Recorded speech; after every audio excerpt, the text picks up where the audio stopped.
So we want to shift now to Washington, D.C., where the House Education and Workforce Committee is holding a hearing right now. It's titled Beyond the Ivy League, Stopping the Spread of Antisemitism on American Campuses.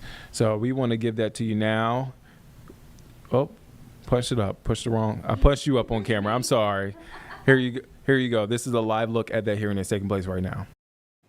Representative, we do not ask. You must have an idea. You must have an idea. You talk to people. You have no idea. No idea. We don't know. Maybe 80% were for Trump. I mean, you have no idea. Not even in the individual department you have any idea. I do not, and I'm not interested in that kind of I don't believe that, but okay, you can say that. How about Mr. Manuel? Thank you. Like Haverford, we don't track I know you don't track, but you must have an opinion. 1,200 faculty on campus, and I can tell you that our practices have protected both conservative and progressive voices in our work. You have no idea. Okay. Mr. Armstrong, I mean, you must talk to people. Everybody talks about the election last October. Do you feel you have kind of a angling to the left side big time on your campus there in California? We have the vast majority of our faculty and staff. They really focus on student success. We have a high STEM population. Nobody wants to take a crack at it. Well, okay. I think the problem that we have anti-Semitism on the campus is because odd, offbeat, hateful ideas fester in a place of extreme leftism, and I think the universities in this country have become fanatical left-wingists, and I don't know what we can do about it as a country. We're going to have to talk and see what we can do about it, because we sure funnel money into the universities, and I don't think the gentleman. are getting all expired. Thank you. I now recognize the ranking member, the gentleman from Virginia, Mr. Scott. Thank you. Mr. Cole, can you say what the effect on effectively addressing anti-Semitism is when you ignore race, national origin, disability, gender, and other religion forms of hate? Well, you're not addressing the problem in a neutral, across-the-board way, and that calls into question the genuineness of your concern for discrimination. Thank you. You talked about the hearings like this being problematic because there's been no factual investigation. Jobs have been threatened. Can you say another word about why we need an actual investigation rather than hearings like this? Yeah, the line between protected speech that is anti-Semitic and discrimination that is anti-Semitic is a hard line to draw. But it's a line that our Constitution compels us to draw. It's not a line that I've heard a single Republican care about on this committee, but it's a line that the Constitution requires us to draw. And how do you draw that line? You engage in close consideration of all the facts and circumstances around an incident. You don't just take a letter from a student. You call in the student. You call in other people who witnessed the incident. You determine what actually happened based on often competing accounts. And then you make a determination based upon those facts. That's what faculty committees do when they consider these kinds of complaints. That's what OCR did until it was decimated by this administration. That is not what I have seen this committee do in 8 hearings. I haven't seen them do that in a single instance. And instead, all they've done is bring in presidents and berate them based on the committee's version of the facts, which may or may not be true. Thank you. And you've made the point that you have complaint and blame without facts to cut back on Office of Civil Rights. Are you familiar with the Community Relations Service at Department of Justice? Absolutely. How could they be helpful? They're helpful because they were designed to affirmatively, proactively get at discrimination by getting people to work together, by supporting, not by prosecuting, but by going in and affirmatively supporting areas and communities where there is division. That's what we need. We don't need, speechifying by Republicans. We need actual efforts on the ground to deal with the problem. And of course, that's under attack, and in the president's budget, it seems to be left out. Absolutely.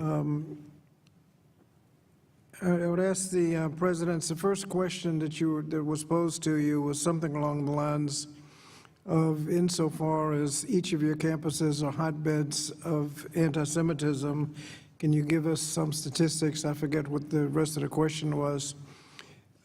Each of you went right to the statistics and left us to assume that you agreed with the premise that your campuses were hotbeds of anti-Semitism. Anybody want to make a quick comment on whether or not that assumption is accurate? That is not a description that I would use. Okay, thank you. Dr. Emanuel? I would not use that description either, and I would note that our retention rates for Jewish students are up slightly over 5 years, as are our Well, I'm just talking about the question. You let it slide by. Dr. Armstrong? No, I would not agree with that statement. And Mr. Colin, last minute, can you just say a word about the tension between free speech and when it gets into, speech can get into criminal law, violation of Title VI, and possible campus code violations? Again, the reason that Title VI has very high standards for when speech actually constitutes discrimination is because the Constitution protects all kinds of hateful speech. We can condemn that speech, we should condemn that speech, but we can't punish people for engaging in that speech.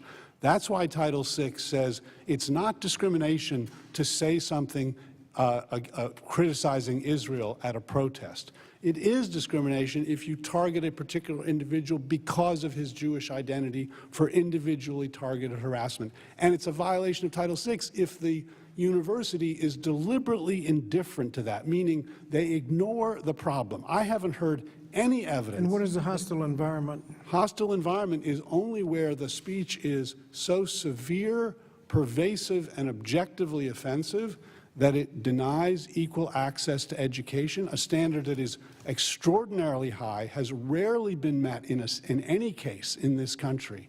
And again, it's because if you define discrimination through speech too broadly, you chill speech. And that is precisely what this effort of this committee has done, is to chill speech. The Speech gentleman's that time has criticizes expired Israel again. is protected. And we will move on. Thank you. Mr. Cole, you've made your point pretty clear several times. So Thank you. I now recognize, I don't agree with it, but I now recognize the gentleman from Ohio, Mr. Rulli. Thank you, Chairman, and I want to thank all of you for coming. I know it can't be easy to be on that side. This is not a persecution. This is a learning curve, and I have to condemn the other side of the aisle that dilute the fact that this is about October 7th and anti-Semitism. I live about 38 miles away from Kent State University. We just had our observation of the anniversary of the shooting. The Boardman girl that was 18 that got killed shopped in my family's stores. It's very personal to us. In my political world and in my philosophy of life, we celebrate protesting. There is nothing wrong with protesting. It's what our country is based on by the founders. However, there's a difference between protesting and safety. And there's a difference between protesting and highlighting anti-Semitism. I think that, you know, when we were raised, and we're all probably close to the same age bracket, when we were raised and we were in high school and we were in college, we were heard a phrase calling never again. But now the four of you are at the heights of power, and never again happens to be right now.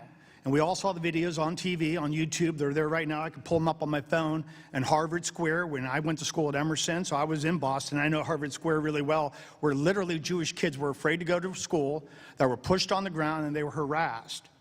Now, when I was in the Ohio Senate, I dealt with President Carter of the Ohio State University, and we had meetings with him before the protests, which he allowed to happen, which were very safe.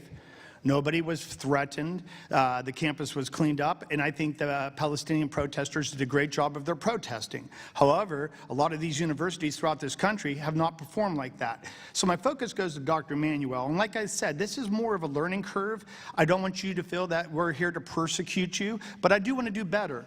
So when we look to Mr. Manuel, and we look at your university, and we look at the reflection on it, police reports have that 17-day encampment was allowed with over 1,000 submitted complaints, including reports of safety concerns, harassment concerns, threat of violence to Jewish students, and even several death threats.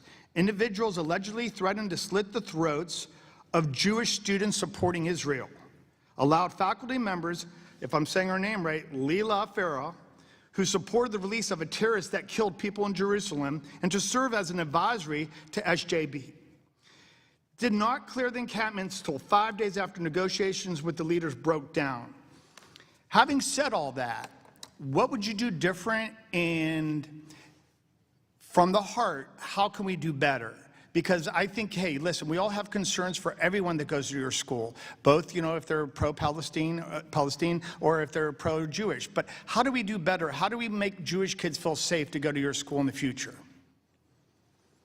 Thank you for that question, and I appreciate the time to explain. We needed to do better. In our review, we understood that the length of time of that encampment created dangers. The numbers that you referenced in the end was a website that I released to show the community the dangers of what were happening in that space.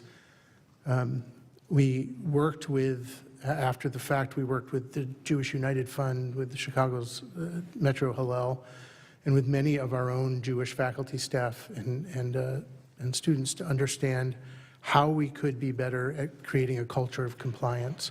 This included creating a Jewish alumni group, a Jewish faculty staff alliance, working on time, place, and manner restrictions, figuring out that we need to do training using that data in that website to help people understand the modern interpretation of anti-Semitism. I admit thoroughly that we could do better, and I know that with our changes today, the results of a future encampment would be different. I would also end, if you give me the time, to say, since that moment, we have prevented overtakes of our campus by outside protesters, and we have a better sense of how to manage the balance between the protest and the safety and the welcomingness of our campus. I truly respect and appreciate that response, and with that, I yield my time back to the chair. I thank the gentleman, and I thank the panel for being here today. It's not whether we agree or disagree. It's the fact you're here. We appreciate that fact. It's been long. It's been arduous. It's been emotional. But it has been purposeful, and I'll get to that in my closing statement, but now I recognize the ranking member, my friend from Virginia, Mr. Scott, for his closing remarks. Thank you, Mr. Chairman. Comments have been made about whether or not this is just happening on campus. I'd like to enter into the record a press release from the ADL entitled U.S. Anti-Semitic Incidents Skyrocketed 360% in the aftermath of the attack on Israel, according to the latest ADL data. The release makes it clear that the majority of incidents that the ADL tracked, over 75%, happened on places other than college campuses.